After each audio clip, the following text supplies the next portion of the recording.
سلام به اپیزود ششم پادکست سطر صفر که در 15 خرداد 1404 منتشر میشه خوش اومدین. جایی که میخوایم وارد یکی از پیچیده ترین، فنی ترین اما در عین حال زیربنایی ترین بخش های هوش مصنوعی بشیم. چطور داده ها رو پیدا میکنن، تمیز میکنن و برای مدل ها آماده میسازن. سطر صفر رو میتونید از تمام اپلیکیشن های پادکست مثل کست باکس، اسپاتیفای، اپل پادکست و کانال تلگراممون دنبال کنید. و اگر دنبال تصاویر، منابع تکمیلی یا نکته های فنی بیشترین، حتما به صفحه اینستاگرام سطر صفر سر بزنید.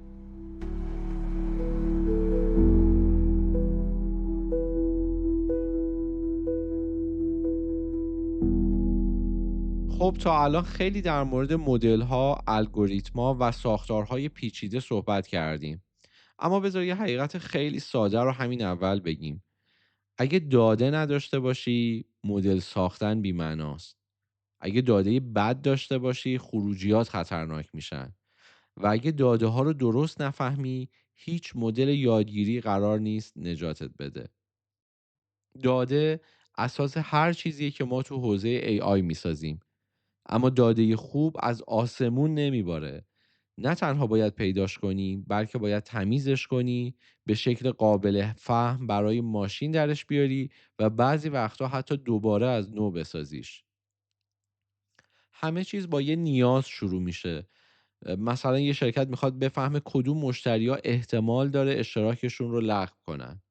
خب اولین قدم چیه؟ جمع کردن داده ها. اما چه نوع داده ای؟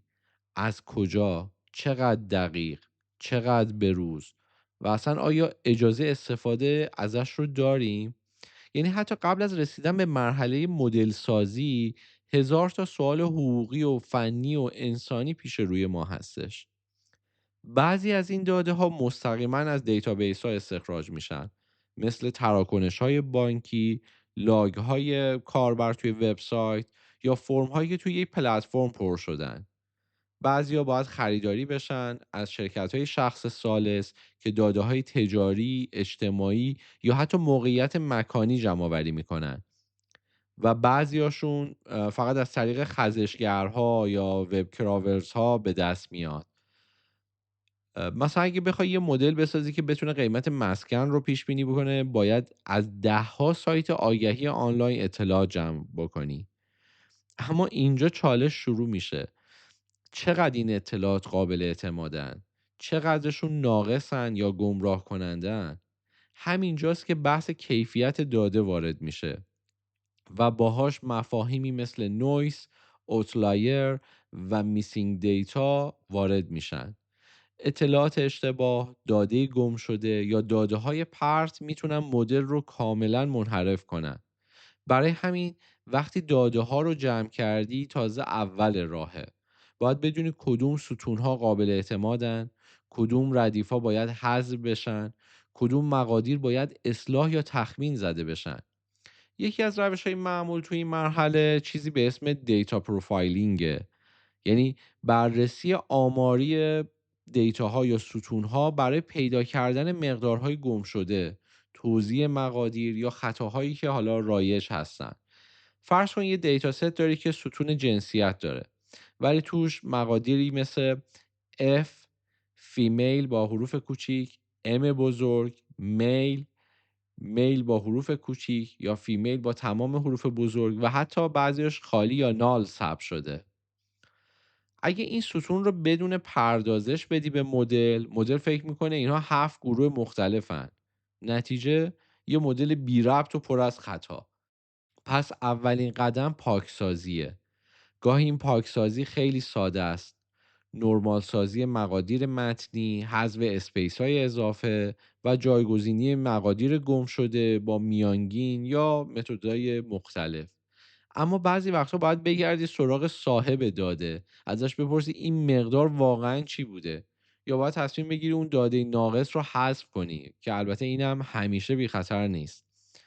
بعد از پاکسازی نوبت میرسه به تبدیل داده ها به شکل عدد، چون اکثر الگوریتم ها با عدد کار میکنن. پس داده‌هایی مثل جنسیت، شهر محل سکونت یا سطح تحصیلات باید به کدی قابل فهم برای ماشین تبدیل بشن. دو روش مرسوم در رابطه با این موضوع هست. یکی لیبل انکودینگ و یکی وان هات انکودینگ.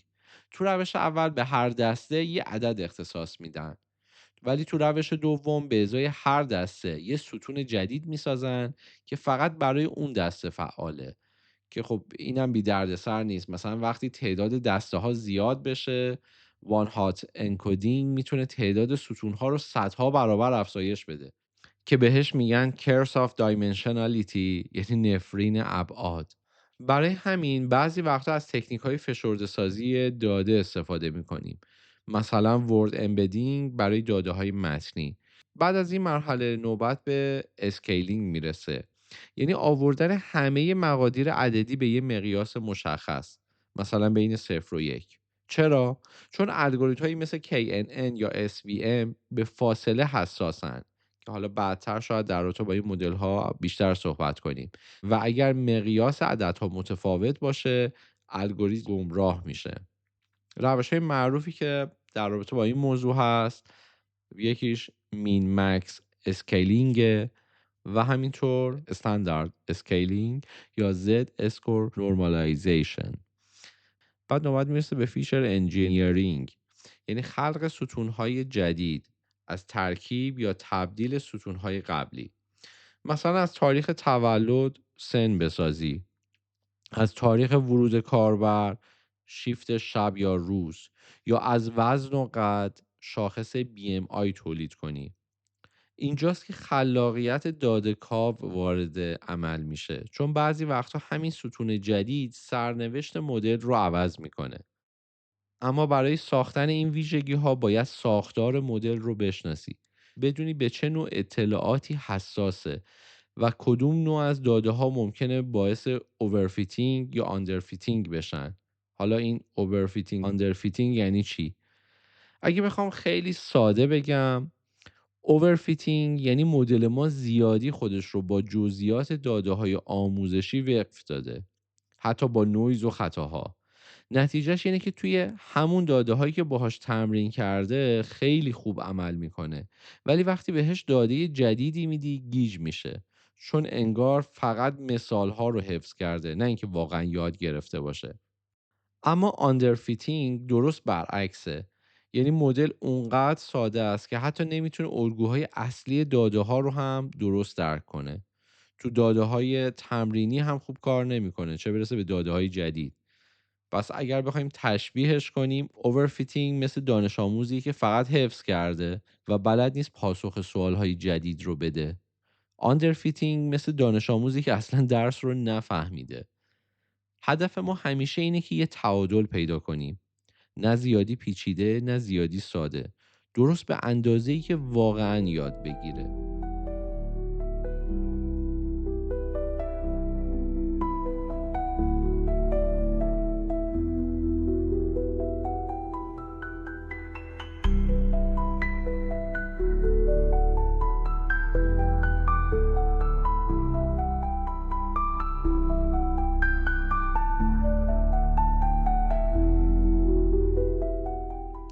موضوع دیگه اینه که وقتی تو پروژه های بزرگ صنعتی یا تحقیقاتی هستی، معمولا با داده هایی سر و کار داری که به صورت پیوسته تولید میشن، یعنی ریل تایم، مثل لاگ سرورهای وب، داده های حسگر توی یه کارخونه یا تراکنش های مالی توی یه بانک.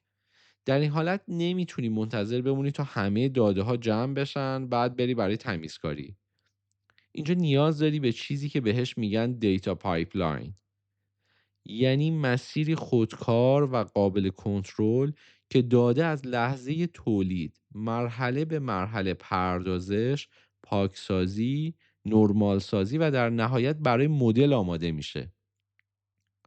توی این مرحله ابزارهایی وارد میشن مثل آپاچی کافکا برای مدیریت جریان داده‌های ریل تایم، آپاچی ایرفلو برای مدیریت زمانبندی و جریان پایپلاین، اسپارک برای پردازش داده در مقیاس بزرگ، یا ابزارهای جدیدتری مثل DBT و پریفکت برای ساختن پایپلاین‌های مدرن که حالا اگر در آینده فرصتی بود در مورد هر یک از این ابزارها خیلی تخصصی‌تر صحبت خواهیم کرد، ولی فقط بدونید که ابزارهایی وجود دارن که به این نیاز ما میتونن پاسخ بدن. وقتی داری روی داده‌های میلیون تایی یا حتی میلیاردی کار میکنی، حتی یه اشتباه ساده توی تمیزکاری میتونه باعث فاجعه بشه. برای همین مرحله ولیدیشن خیلی مهمه. توی این مرحله ما سعی میکنیم مطمئن بشیم که تمام داده‌هایی که داریم ساختار صحیحی دارن. مثلا هیچ وقت ستون درآمد عدد منفی نداشته باشه. این حالا به عنوان مثاله. یا ستون ایمیل قالب درست رو رعایت کرده باشه. توی این مرحله از تست‌هایی استفاده می‌کنیم به اسم assertions که مثل قفلای امنیتی جلوی داده‌های خراب رو میگیرن. اما گاهی حتی با بهترین پایپلاین هم بازم اشتباهاتی وارد سیستم میشن. برای همین یه مرحله دیگه مهمی هست به نام مرحله مانیتورینگ یا پایش داده که توی این مرحله ما مدام داریم بررسی میکنیم که مثلا توزیع داده تغییر نکرده باشه که اینا هر کدومشون داستانهای خاص خودشونو دارن، مثلا دیتا دریفت، نسبت مقادیر دسته‌ای از حد نرمال خارج نشده باشه یا یه ستون مهم به طور ناگهانی پر از مقدار گم شده ها نشده باشه. اینا در حقیقت اینها هم شاید تو مباحث جلوتر یا یه ذره پیشرفته تر در موردشون با هم صحبت بکنیم، ولی بحث اینه که ما یه مرحله دیگری رو پشت سر میذاریم به نام مرحله مانیتورینگ که توی این مرحله تمام داده هایی که آمده هست رو پایش میکنیم و هر چیزی که ممکنه مشکوک باشه رو شناسایی میکنیم و مثلا اگر مشکلی پیدا بشه همزمان باید بدونیم چطور اون رو به تیم مهندسی یا علمیمون گزارش کنیم.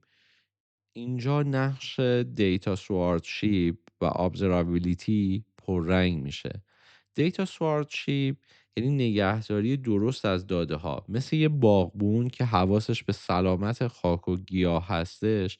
مسئول این کارم مطمئن میشه که داده ها دقیق، امن و استانداردن. observability یعنی اینکه بتونیم لحظه به لحظه ببینیم توی سیستم داده هامون چی داره میگذره. یه جور چشم تیزبینه که کمک میکنه سریع بفهمیم اگر جایی داده ها خراب شدن یا جریانشون قطع شده، اون رو بریم حل بکنیم. با هم این دوتا تضمین میکنن که پایه کار هوش مصنوعی یعنی داده ها سالم و قابل اعتماده. حالا شاید بگی خب اینها خوبه، ولی چطور این چیزا باعث بهتر شدن مدل میشه؟ جواب ساده است. هر مدلی هر چقدر که پیچیده باشه مثل یه دانش آموزه.